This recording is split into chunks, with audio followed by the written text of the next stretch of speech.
Diesel petrol से आगे बढ़ गया, आत्मनिर्भर हो गया, पहले नीचे चल रहा था।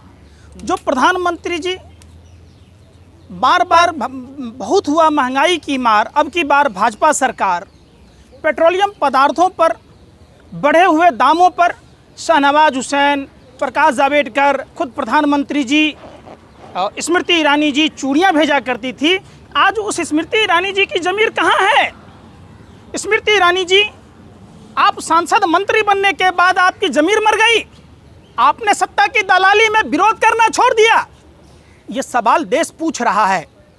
जब कोरोना जैसे आपदा में पूरा विश्व में पेट्रोलियम पदार्थों के दाम कम रहे, ये जीडीपी का मतलब समझते हैं, G for gas, P for petrol और डी फॉर डीजल, जीडीपी बढ़ा रहे। इस आपदा के समय में पाकिस्तान जैसे देश 30 रुपये प्रति लीटर पेट्रोल के दाम कम किया। जो ये हिंदू मुसलमान भारत पाकिस्तान की बात करते थे, चाइना की बात करते थे, ये कहते हैं मैं 18 घंटे जागता हूँ तो नेपाल कांड हो जाता है, पाकिस्तान कांड होता है, पूर्वी लद्दाख में गलवान घाटी कांड होता है।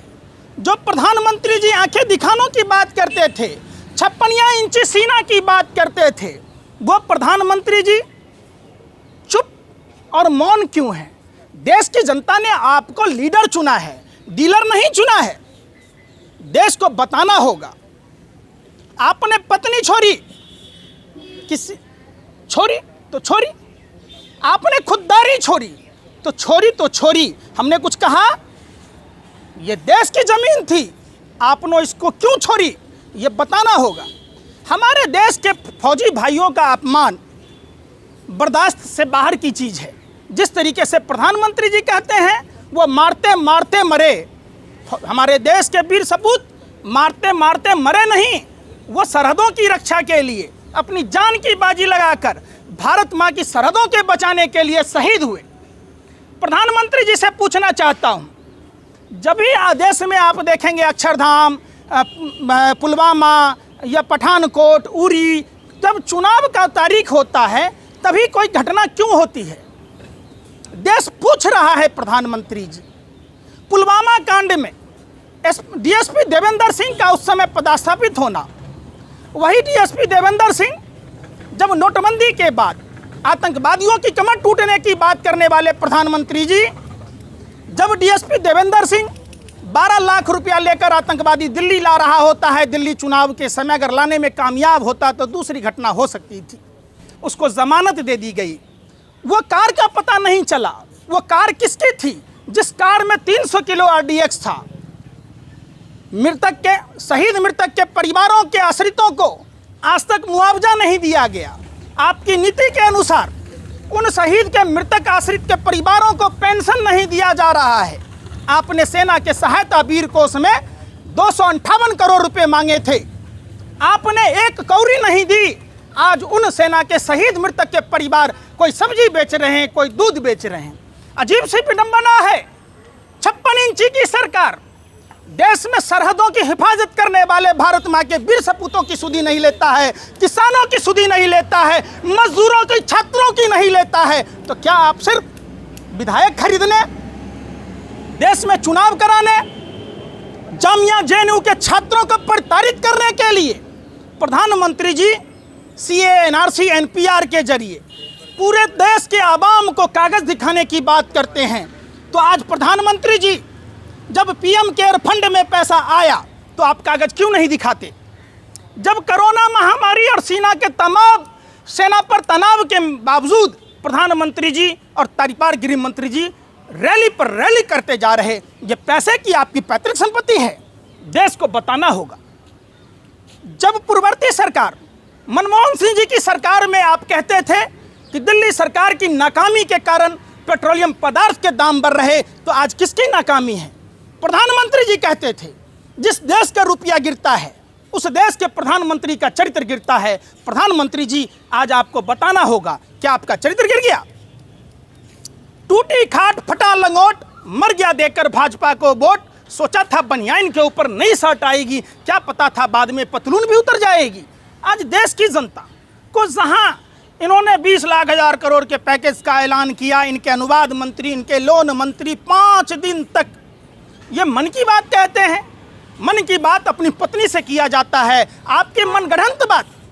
देश ने प्रधानमंत्री चुना है, प्रधानमंत्री नहीं चुना, देश ने लीडर के तौर पर चुना। आप इमेज मंत्री बनने की कोशिश करते हैं। बताना होगा प्रधानमंत्री जी, आपने चाइना को ब्रह्मास्त्र दे दिया। आपने कहा कि चाइना हमारी 1 इंच भूमि पर न था, न उसके कब्जे में है। तो बताना होगा 20 जो भारत माँ के वीर सपूत शहीद हुए वो कैसे हुए, उनको निहत्थे किसने भेजा। 78 भारत माँ के वीर सपूत घायल हुए, कैसे हुए। 10 एक अभिनंदन के रिहाई पर पूरे देश में इस तरीके का माहौल क्रिएट किया जाता है देश के दलाल मीडिया के पत्रकारों के द्वारा। तो आज जो 10 हमारे भारत माँ के वीर सपूत रिहा किया गया, तो क्या उनके बारे में प्रधानमंत्री जी के पास टाइम नहीं है। भाजपा के तमाम नेता हथनी के मरने पर ट्वीट करते हैं, संवेदना व्यक्त करते हैं, सुशांत सिंह के सुसाइड पर ट्वीट करते हैं। तो भारत माँ के वीर सपूत जो शहीद हुए, क्या प्रधानमंत्री जी आपके पास टाइम नहीं था। आप तो चले थे रुपया को डॉलर के बराबर करने, आपने पेट्रोल डीजल को बराबर कर दिया। बाबा रामदेव, एक आदमी आता है विनोद राय, 2G में घोटाला निकालता है। अन्ना जी आते हैं, धरने पर बैठते हैं। 2.25 आँख वाला बाबा रामदेव उसमें आग में घी का काम करते हैं। जनरल VK सिंह, किरण बेदी, मनीष सिसोदिया, केजरीवाल शरीक है। लोग कहते हैं काला धन, कहते कहते इन्होंने देश की सफ़ेद धन को लूट लिया। काला धन का इतना अंबार है कि यहाँ से स्वर्ग तक, आसमान तक अगर सीढ़ी बनाई जाए तो आप चढ़ के 500 के गड्डी पर उतर सकते हैं। कहाँ है पैसा। कोरोना महामारी में 68,607 करोड़ रुपए बट्टे में डाले गए, अकेला बाबा के रामदेव के पैसे डाले गए। अब कोरोना की दवाई बनाने की बात, इम्यूनिटी बूस्टर के रूप में आपने लाइसेंस लिया सर्दी कफ खांसी बुखार का, और आपने देश की जनता कोरोनिल का नाम दे के ऐड कराया। देश में तमाम संवैधानिक संस्थाएं हैं, देर आए दुरुस्त आए, संज्ञान तो लिया। जिस तरीके से किसान का दूध, बाबा रामदेव को दस्त होता है तो एम्स में भर्ती होते हैं, बालकृष्ण को हार्ट अटैक आता है तो एम्स में भर्ती होते हैं, और देश की जनता को गुमराह कर रहे। आपने परमिशन ली कि हम कोरोना का दवाई बनाने जा रहे हैं, आपने रिसर्च करवाए। भारत सरकार में तमाम संस्थाएं हैं। जब से भाजपा की सरकार आई, बाबा रामदेव लाला रामदेव हो गए, व्यापारी हो गए। सारी प्रोडक्ट उनके यहाँ बनता है। बाबा रामदेव, ये तो बताइए कि आप 25 करोड़ रुपया PM केयर में देकर आटा के दाम बढ़ा दिए। आप दुनिया की तमाम प्रोडक्टें बनाते हैं। वो सलवार किसकी थी जो आप पहन के रामलीला मैदान से भागे थे, जो आप कह रहे थे 35 रुपये पेट्रोल मिलेगा कि नहीं। 25 रुपये पेट्रोल, 200 रुपये की सिलेंडर, रुपया डॉलर के बराबर, हर ग्राम को 200 करोड़ रुपए की बात करने वाले बाबा रामदेव खुद इतने बड़े धनाढ्य हो गए, पूरे हिंदुस्तान के जिलों में पतंजलि के नाम से जमीन कैप्चर कर लिया। देश को बताना होगा देश किस दिशा में जा रहा है। घर फूटे गमार लूटे। देश में जो लोग अमन भाईचारा समाप्त कर देश को लूटने का काम कर रहे हैं, उन सभी लोगों को बताना चाहते हैं, हिंदू अगर दिल है तो धड़कन मुसलमान होगा। हम सब मजबूत रहें, मजबूत हमारा हिंदुस्तान होगा। किस तरीके से देश ने देखा है, मुजफ्फरपुर शेल्टर कांड के बाद कानपुर में शेल्टर कांड होता है। 57 छात्र जो बच्चे हैं वो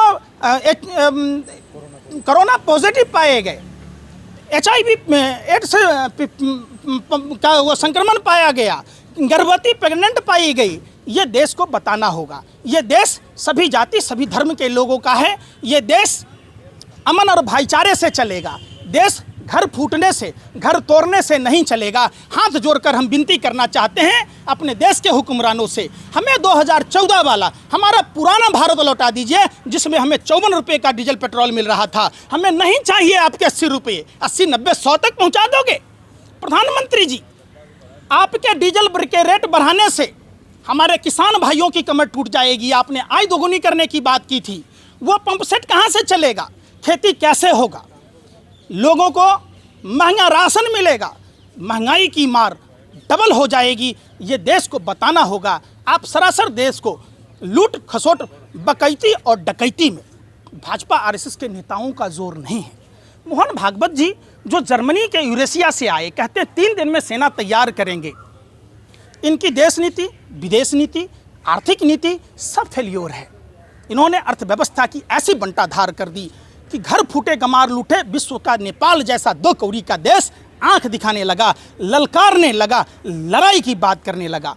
प्रधानमंत्री जी हाथ जोड़कर विनती है आपसे, देश नहीं संभल रहा, सरहद नहीं संभल रही, अर्थव्यवस्था नहीं संभल रही, आप रिजाइन दे दीजिए, आप इस्तीफा दे दीजिए, देश को बचा लीजिए। देश 22 विधायकों की नीलामी और ट्रंप की गुलामी ने देश का भट्ठा बिठा दिया। जय हिंद, जय भारत। खबरों में बने रहने के लिए फोरम 4 को सब्सक्राइब करें और नोटिफिकेशन पाने के लिए बेल आइकन दबाएं।